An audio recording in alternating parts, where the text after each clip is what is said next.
Kami ulang kembali berita-berita sekitar Makassar pilihan kami hari ini.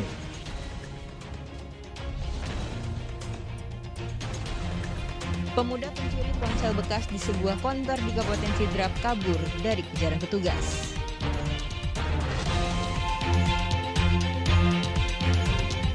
Demi bahan pokok terjangkau, warga antre panjang di Pasar Murah di Kota Makassar.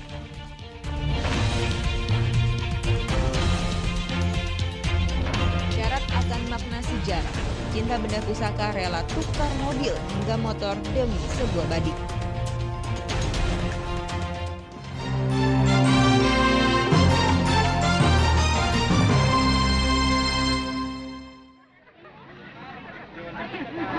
Operasi Pasar Murah digelar pemerintah provinsi di Monumen Mandala, Jalan Sudirman, Kota Makassar. Pasar murah ini langsung diserbu warga.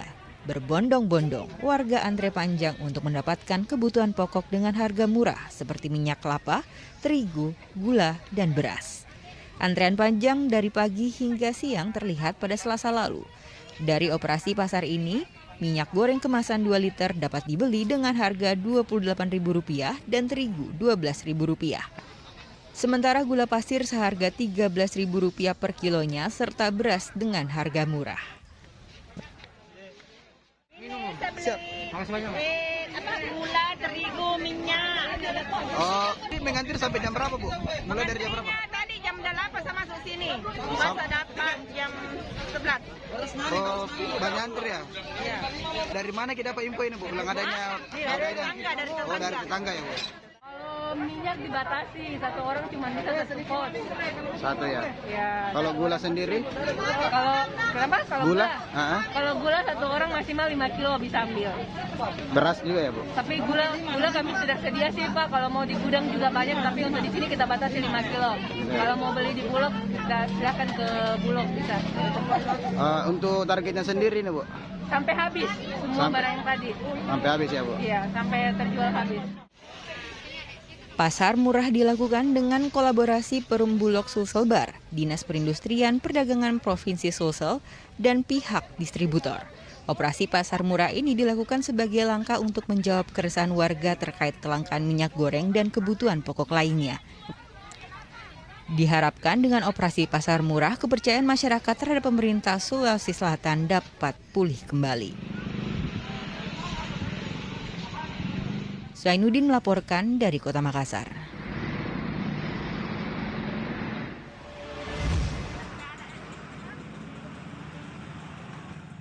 Seorang supir becak motor atau bentor di Kabupaten Pangkep Selasa sore terjatuh ke dalam sungai.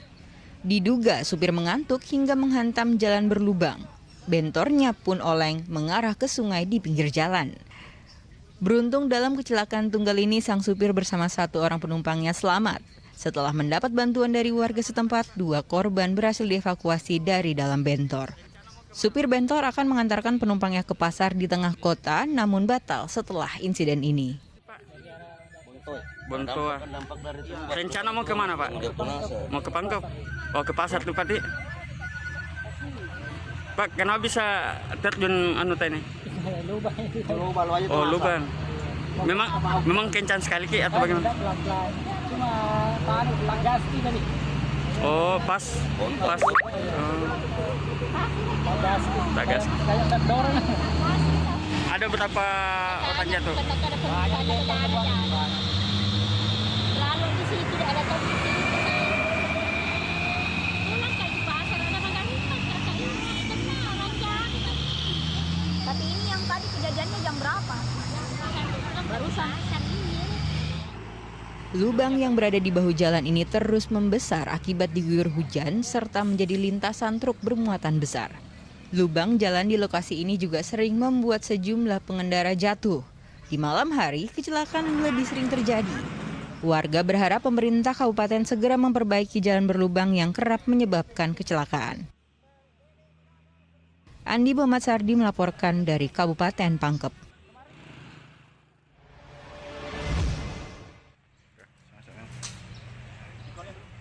Personil Damkar Parepare melepas liarkan ular piton sepanjang 6 meter di habitatnya di Kecamatan Bacukiki, Kota Parepare.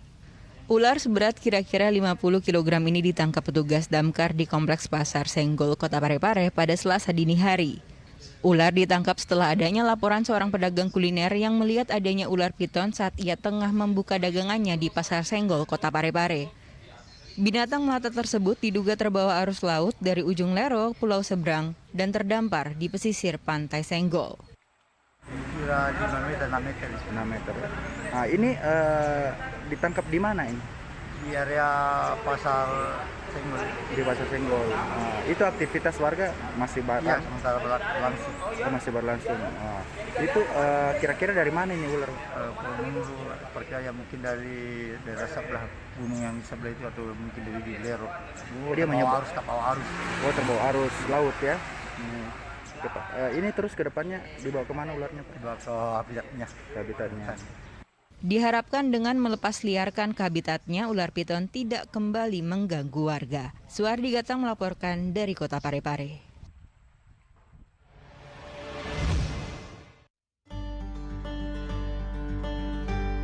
Salah satu kekayaan budaya Indonesia adalah benda pusaka, suatu benda yang dianggap sakti dan keramat. Nah, tapi siapa yang sangka benda pusaka seperti badik asal Sulawesi Selatan ini ditukar dengan kendaraan roda 2 hingga roda 4. Para pecinta senjata pusaka tak ragu menukarkan kendaraan mereka dengan badik yang dinilai memiliki sejarah yang tinggi. Bahkan, pertukaran atau barter ini direkam hingga viral dan jadi perbincangan. Mobil ini menjadi salah satu hasil barter yang dilakukan seorang pecinta benda pusaka asal Kabupaten Pindrang, Muhammad Ikhwan. Ia mengatakan badik jenis Lu itu miliknya ditukar dengan mobil Jeep. Pertukaran ini karena harga badik sebanding dengan harga kendaraan, yakni 50 juta rupiah. Di mata Ikhwan, badik Lu itu masuk dalam senjata sejarah yang tergolong mahal. Hal itu bisa dilihat dari material untuk gagang dan sarungnya, apakah terbuat dari gading atau bahan yang langka. Ditambah lagi usia dari senjata, semakin tua, semakin mahal dan langka. Apalagi bagi para pencinta benda pusaka, menilai barang yang mereka miliki mempunyai nilai historis tersendiri. Dianggap tua itu ratusan tahun. Karena kalau baru 50, 20, kan itu kembali termasuk tua, masih badik tengah atau baru. Jadi semakin lama Pak semakin mahal anunya. Ya, itu pun tergantung cuma tuanya. Kita lihat dari kualitas bahan besinya. Karena kita juga hitung dulu dari tempatnya. Biasa orang pakai istilah pakai hulu gading atau hulu gigi. Itu kan termasuk barang-barang langka dan mahal juga. Nah, gitu. Itu makanya orang rela Pak ini. Orang rela karena kalau itu kadang di pemerhati dia punya prinsip kalau mau beli kendaraan di toko pasti ada. Yeah. Kalau mau cari pusaka-pusaka yang bagus, kadang biar ada uang kadang tidak bisa juga dapat. Itu kalau badik, kalau mau kita ini nilainya harus yang paham juga. Karena kalau orang yang kurang paham pasti bilang ini badik mau diapa, dibawa, nanti ditangkap polisi. Jadi benar-benar sesama pemerhati baru nilainya cukup tinggi. Muhammad Ikhwan mengoleksi sekitar 50 buah badik berbagai jenis. Badik-badiknya juga kerap mengikuti pameran benda pusaka di berbagai daerah maupun provinsi. Kegemarannya terhadap benda pusaka dimulai sejak 5 tahun lalu. Dari hasil barter benda pusaka, Ikhwan memiliki 2 mobil dan 3 motor. Suardi Gatang melaporkan dari Kabupaten Pindrang.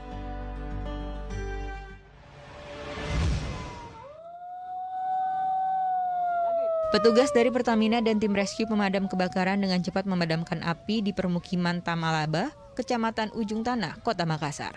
Warga yang terluka langsung dievakuasi dan diberikan pertolongan pertama. Ternyata simulasi kebakaran ini mengundang perhatian warga sekitar. Warga ramai melihat para petugas Pertamina bersama tim damkar berlatih memadamkan api hingga menolong korban kebakaran. Pihak Pertamina Makassar mengatakan kegiatan ini merupakan agenda tahunan yang selalu digelar sebagai bentuk antisipasi petugas SPBU Pertamina jika ada hal-hal di luar dugaan. Sehingga para petugas terlatih dan sigap jika ada kebakaran hingga menimbulkan korban jiwa. Bahaya kebakaran itu bisa timbul dari mana saja.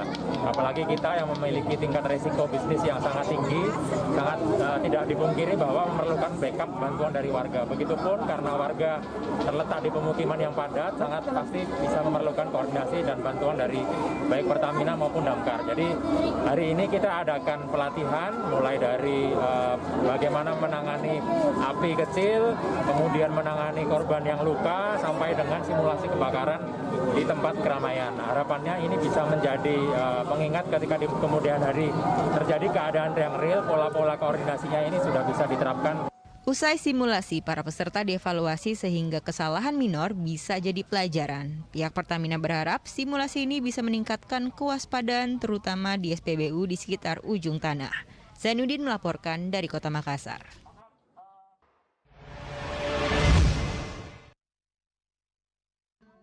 Assalamualaikum. Yuk ikuti lomba membaca Al-Quran Kori Kori Cilik Indonesia.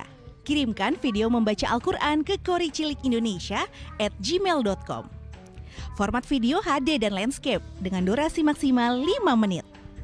Cantumkan nama, tanggal lahir, alamat, dan nomor telepon peserta.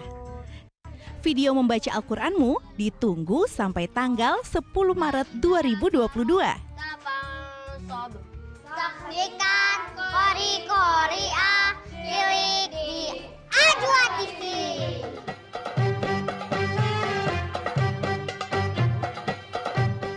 Dan informasi tadi mengakhiri jumpa kita pagi ini. Atas nama rekan yang bertugas, saya Freddy Cahya mengucapkan terima kasih atas kebersamaan Anda. Selamat pagi, selamat beraktivitas, dan sampai jumpa.